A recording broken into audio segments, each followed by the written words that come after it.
بسم الله الرحمن الرحيم. ألف لام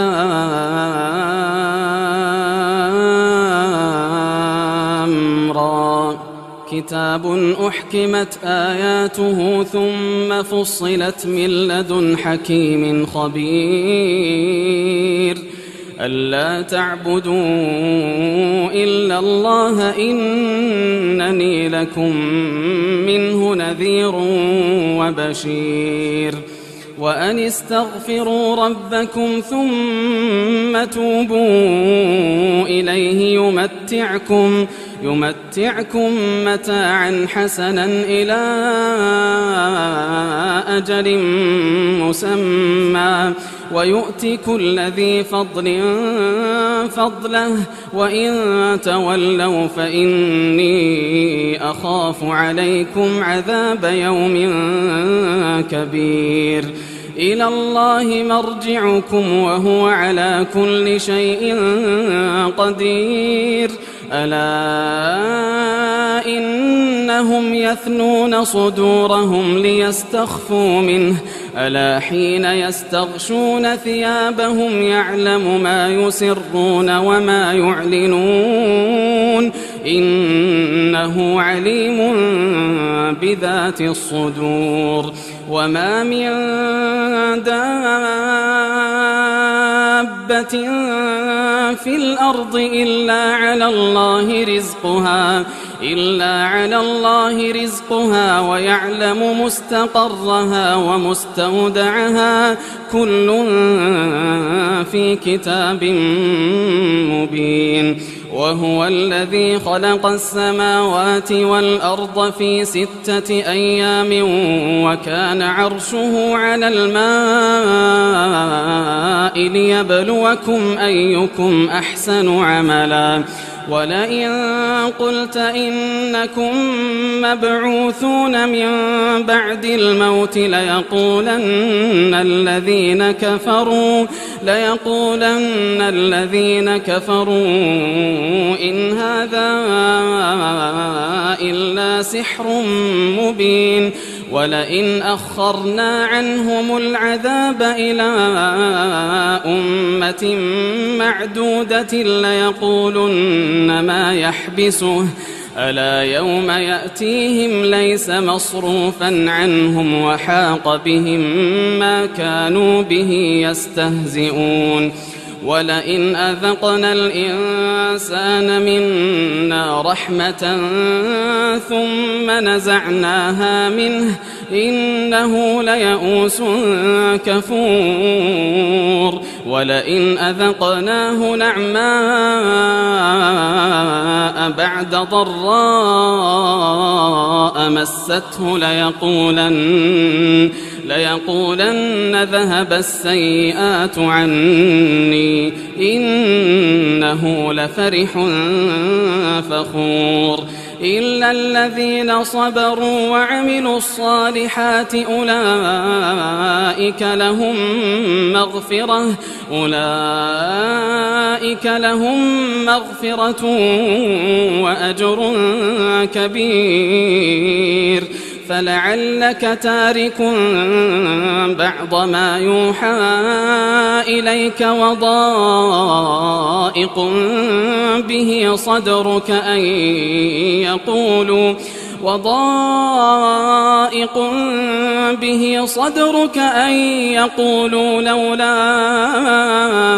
أنزل عليه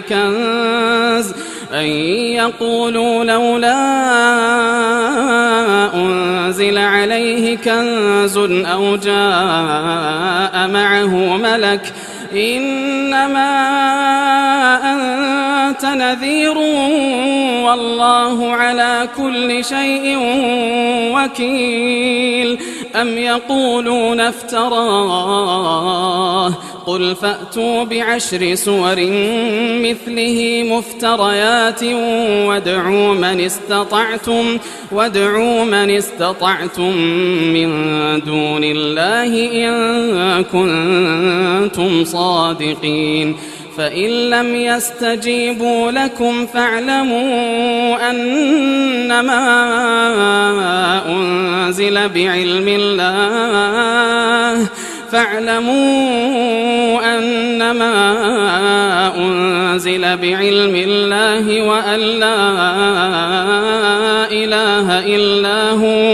وأن لا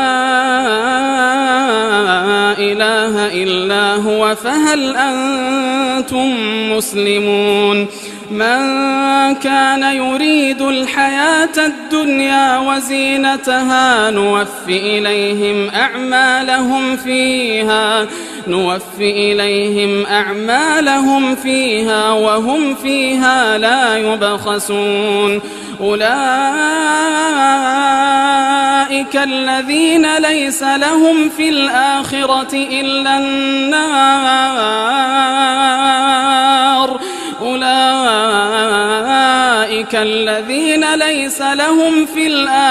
إلا النار وحبط ما صنعوا فيها وباطل ما كانوا يعملون أفمن كان على بينة من ربه ويتلوه شاهد منه ومن قبله كتاب موسى إماما ورحمة أولئك يؤمنون به ومن يكفر به من الأحزاب فالنار موعده فلا تك في مرية منه إنه الحق من ربك ولكن أكثر الناس لا يؤمنون ومن أظلم ممن افترى على الله كذبا أولئك يعرضون على ربهم ويقول الأشهاد هؤلاء الذين كذبوا على ربهم ألا لعنة الله على الظالمين الذين يصدون عن سبيل الله ويبغونها عوجا وهم بالآخرة هم كافرون أولئك لم يكونوا معجزين في الأرض وما كان لهم من دون الله من أولياء يضاعف لهم العذاب ما كانوا يستطيعون السمع وما كانوا يبصرون أولئك الذين خسروا أنفسهم وضل عنهم ما كانوا يفترون لا جرم أنهم في الآخرة هم الأخسرون إن الذين آمنوا وعملوا الصالحات وأخبتوا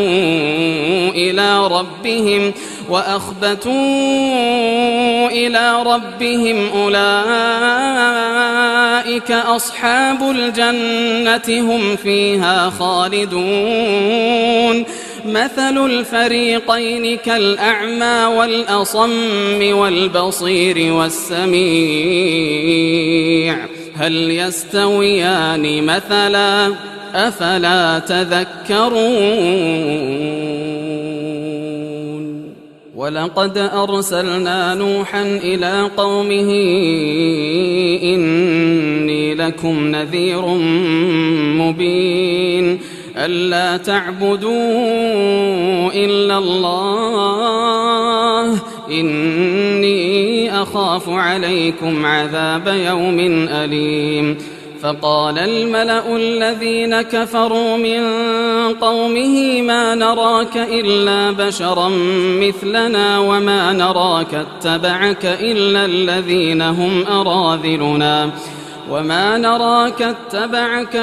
الذين هم أراذلنا بادي الرأي وما نرى لكم علينا من فضل بل نظنكم كاذبين قال يا قوم أرأيتم إن كنت على بينة من ربي وآتاني رحمة من عنده فعميت عليكم أنلزمكموها وأنتم لها كارهون ويا قوم لا أسألكم عليه مالا إن أجري إلا على الله وما أنا بطارد الذين آمنوا إنهم ملاقو ربهم ولكني أراكم قوما تجهلون ويا قوم من ينصرني من الله إن طردتهم أفلا تذكرون ولا أقول لكم عندي خزائن الله ولا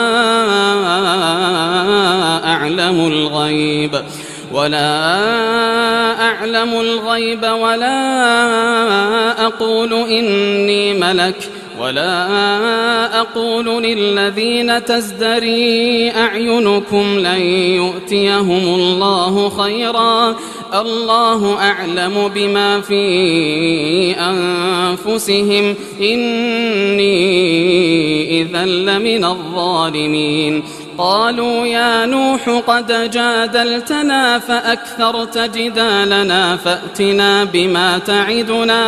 فأتنا بما تعدنا إن كنت من الصادقين قال إنما يأتيكم به الله إن شاء وما أنتم بمعجزين ولا ينفعكم نصحي إن أردت أن أنصح لكم إن كان الله يريد أن يغويكم هو ربكم وإليه ترجعون أم يقولون افتراه قل إن افتريته فعلي إجرامي وأنا بريء مما تجرمون وأوحي إلى نوح أنه لن يؤمن من قومك إلا من قد آمن فلا تبتئس بما كانوا يفعلون واصنع الفلك بأعيننا ووحينا ولا تخاطبني في الذين ظلموا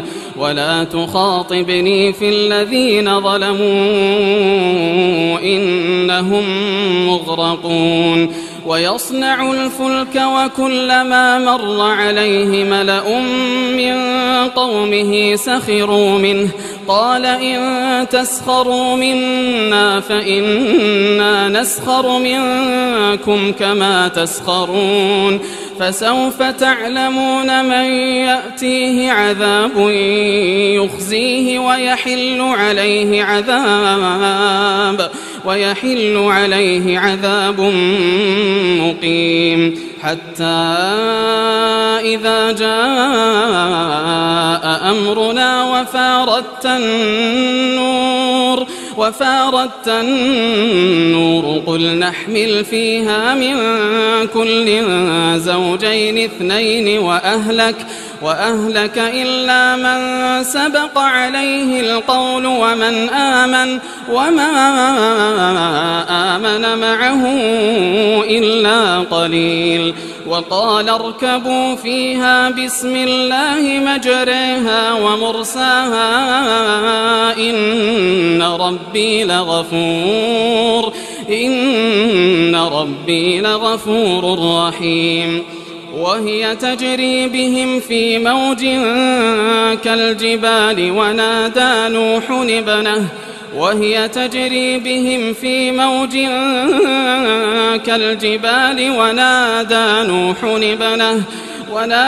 نوح ابنه وكان في معزل يا بني اركب يا بني اركب معنا ولا تكن مع الكافرين. قال سآوي إلى جبل يعصمني من الماء. قال لا عاصم اليوم من أمر الله. قال لا عاصم اليوم من أمر الله إلا من رحم. وحال بينهما الموج فكان من المغرقين. وقيل يا أرض ابلعي ماءك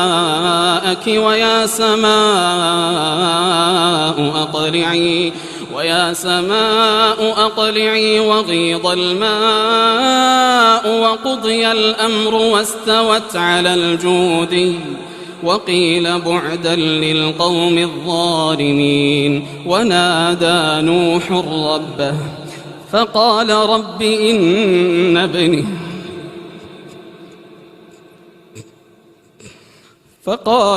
إن ابني من أهلي وإن وعدك الحق وأنت أحكم الحاكمين. قال يا نوح إنه ليس من أهلك إنه عمل غير صالح فلا تسألني ما ليس لك به علم إني أعظك أن تكون من الجاهلين. قال رب إني أعوذ بك أن أسألك ما ليس لي به علم وإلا تغفر لي وترحمني أكن من الخاسرين. قيل يا نوح اهبط بسلام منا وبركات عليك وعلى ممن معك وأمم سنمتعهم ثم يمسهم منا عذاب أليم. تلك من أنباء الغيب نوحيها إليك ما كنت تعلمها أنت ولا قومك من قبل هذا فاصبر إن العاقبة للمتقين. وإلى عاد أخاهم هودا قال يا قوم اعبدوا الله ما لكم من إله غيره إن أنتم إلا مفترون. يا قوم لا أسألكم عليه أجرا إن أجري إلا على الذي فطرني أفلا تعقلون. ويا قوم استغفروا ربكم ثم توبوا إليه يرسل السماء عليكم مدرارا ويزدكم قوة إلى قوتكم ولا تتولوا مجرمين. قالوا يا هود ما جئتنا ببينة وما نحن بتاركي آلهتنا عن قولك وما نحن لك بمؤمنين. إن نقول إلا اعتراك بعض آلهتنا بسوء. قال إني أشهد الله واشهدوا أني بريء مما تشركون من دونه فكيدوني جميعا ثم لا تنظرون. إني توكلت على الله ربي وربكم ما من دابة إلا هو آخذ بناصيتها إن ربي على صراط مستقيم. فإن تولوا فقد أبلغتكم ما أرسلت به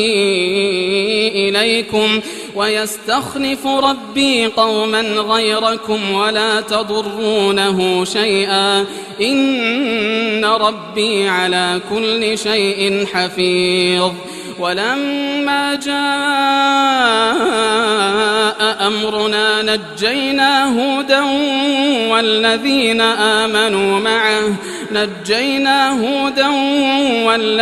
آمنوا معه برحمة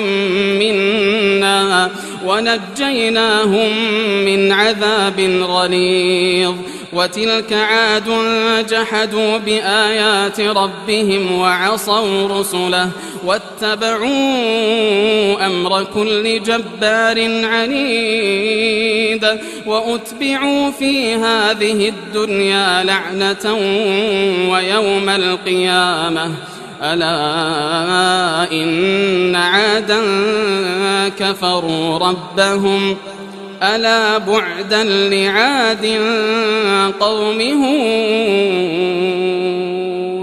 وإلى ثمود أخاهم صالحا قال يا قوم اعبدوا الله ما لكم من إله غيره هو أنشأكم من الأرض واستعمركم فيها فاستغفروه ثم توبوا إليه إن ربي قريب مجيب. قالوا يا صالح قد كنت فينا مرجوا قبل هذا أتنهانا أن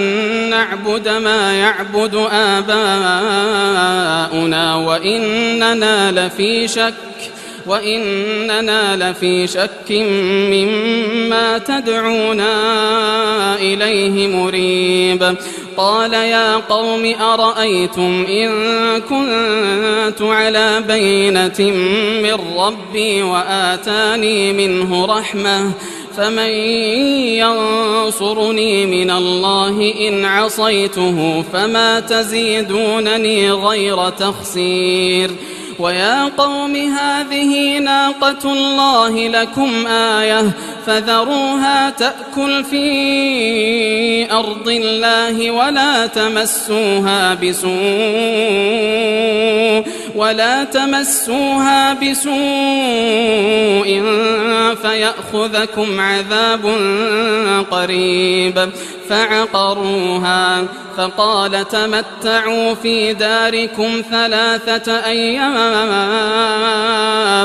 ذلك وعد غير مكذوب. فلما جاء أمرنا نجينا صالحا والذين آمنوا معه برحمة منا ومن خزي يومئذ إن ربك هو القوي العزيز. وأخذ الذين ظلموا الصيحة فأصبحوا في ديارهم جاثمين كأن لم يغنوا فيها ألا إن ثمود كفروا ربهم ألا بعدا لثمود. ولقد جاءت رسلنا إبراهيم بالبشرى قالوا سلاما قال سلام فما لبث أن جاء بعجل حنيذ. فلما رأى أيديهم لا تصل إليه نكرهم وأوجس منهم خيفة قالوا لا تخف إنا أرسلنا إلى قوم لوط وامرأته قائمة فضحكت فبشرناها بإسحاق ومن وراء إسحاق يعقوب. قالت يا ويلتى أألد وأنا عجوز وهذا بعلي شيخا إن هذا لشيء عجيب. قالوا أتعجبين من أمر الله رحمة الله وبركاته عليكم أهل البيت إنه حميد مجيد فلما ذهب عن إبراهيم الروع وجاءته البشرى يجادلنا في قوم لوط إن إبراهيم لحليم أواه منيب يا إبراهيم أعرض عن هذا إنه قد جاء أمر ربك وإنهم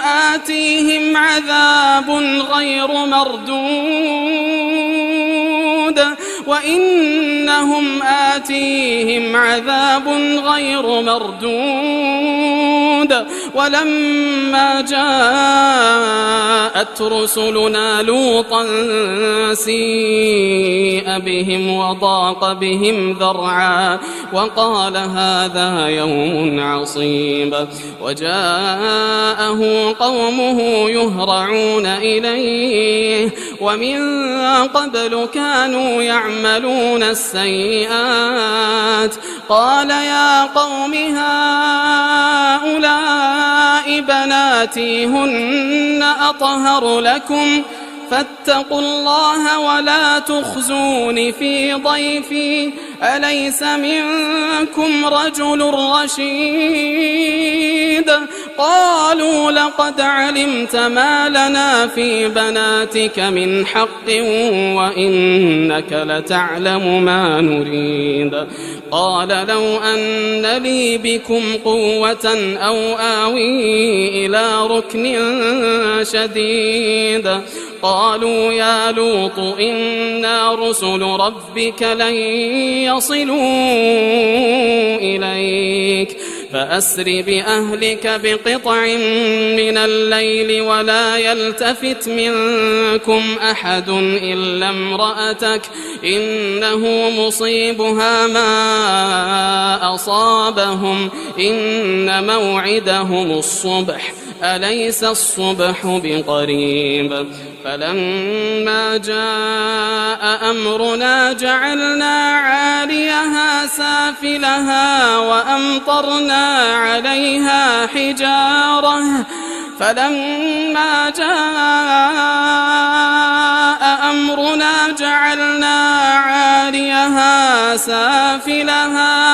جعلنا عاليها سافلها وأمطرنا عليها حجارة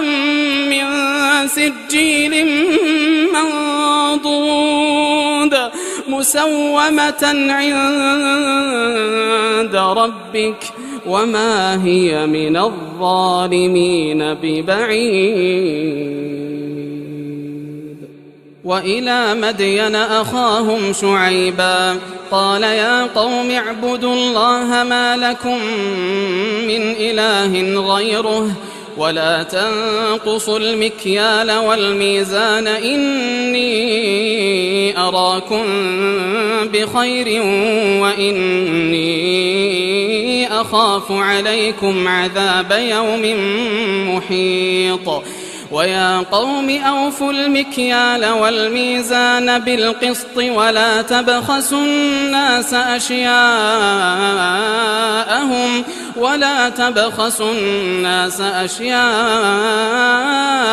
ولا تعثوا في الأرض مفسدين بقية الله خير لكم إن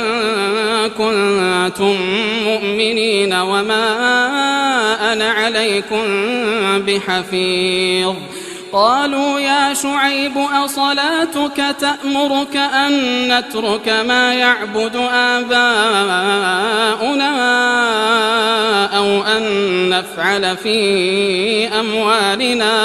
أو أن نفعل في أموالنا ما نشاء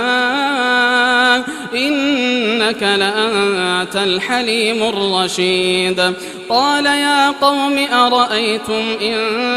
كنت كنت على بينة من ربي ورزقني منه رزقا حسنا وما أريد أن أخالفكم إلى ما أنهاكم عنه إن أريد إلا الإصلاح ما استطعت وما توفيقي إلا بالله عليه توكلت وإليه أنيب ويا قوم لا يجرمنكم شقاقي أن يصيبكم مثل ما أصاب قوم نوح أو قوم هود أو قوم صالح وما قوم لوط منكم ببعيد واستغفروا ربكم ثم توبوا إليه إن ربي رحيم ودود قالوا يا شعيب ما نفقه كثيرا مما تقول وإنا لنراك فينا ضعيفا ولولا رهطك لرجمناك وما أنت علينا بعزيز قال يا قوم أرهطي أعز عليكم من الله واتخذتموه وراءكم ظهريا إن ربي بما تعملون محيط ويا قوم اعملوا على مكانتكم إني عامل سوف تعلمون من يأتيه عذاب يخزيه ومن هو كاذب وارتقبوا إني معكم رقيب ولما جاء أمرنا نجينا شعيبا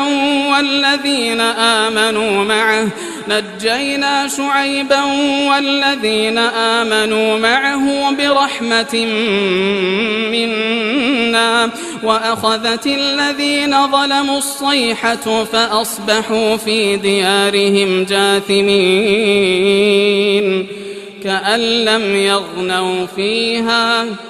ألا بعدا لمدين كما بعدت ثمود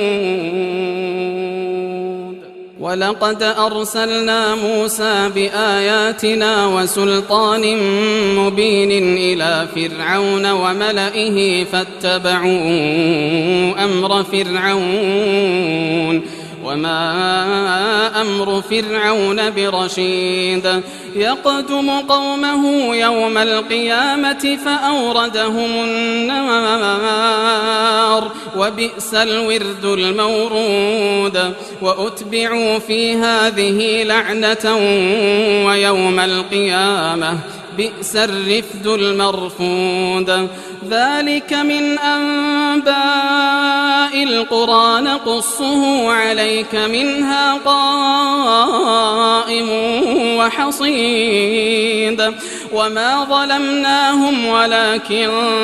ظلموا أنفسهم فما أغنت عنهم آلهتهم التي يدعون من دون الله من شيء لما جاء أمر ربك وما زادوهم غير تتبيب وكذلك أخذ ربك إذا أخذ القرى وهي ظالمة إن أخذه أليم شديد إن في ذلك لآية لمن خاف عذاب الآخرة ذلك يوم مجموع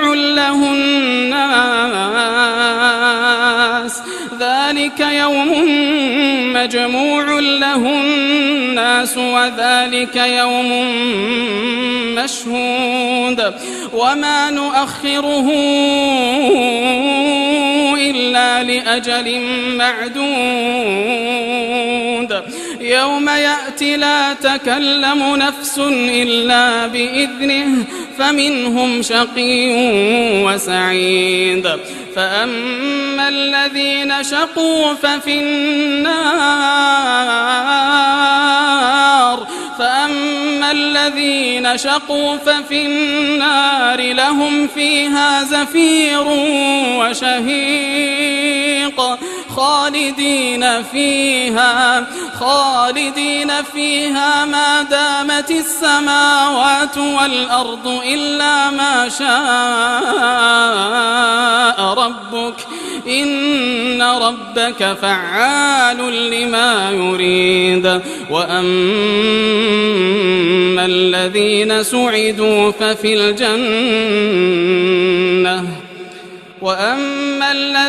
سعدوا ففي الجنة خالدين فيها ما دامت السماوات والأرض إلا ما شاء ربك عطاء غير مجذوذ. فلا تك في مرية مما يعبد هؤلاء ما يعبدون إلا كما يعبد آباؤهم من قبل وإنا لموفوهم نصيبهم غير منقوص. ولقد آتينا موسى الكتاب فاختلف فيه ولولا كلمة سبقت من ربك لقضي بينهم وإنهم لفي شك منه مريب. وإن كلا لما ليوفينهم ربك أعمالهم إنه بما يعملون خبير. فاستقم كما أمرت ومن تاب معك ولا تطغوا إنه بما تعملون بصير. ولا تركنوا إلى الذين ظلموا فتمسكم النار وما لكم من دون الله من أولياء ثم لا تنصرون. وأقم الصلاة طرفي النهار وزلفا من الليل إن الحسنات يذهبن السيئات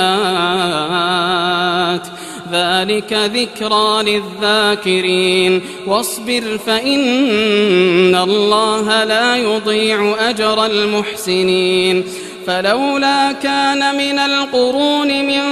قبلكم أولو بقية ينهون عن الفساد في الأرض إلا قليلا ممن أنجينا منهم واتبع الذين ظلموا ما أترفوا فيه وكانوا مجرمين. وما كان ربك ليهلك القرى بظلم وأهلها مصلحون. ولو شاء ربك لجعل الناس أمة واحدة ولا يزالون مختلفين إلا من رحم ربك ولذلك خلقهم وتمت كلمة ربك لأملأن جهنم من الجنة والناس أجمعين. وكلا نقص عليك من أنباء الرسل ما نثبت به فؤادك وجاءك في هذه الحق وموعظة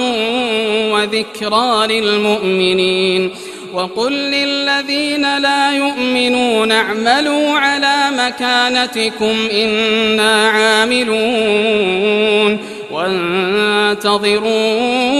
إنا منتظرون. ولله غيب السماوات والأرض وإليه يرجع الأمر كله فاعبده وتوكل عليه وما ربك بغافل عما تعملون.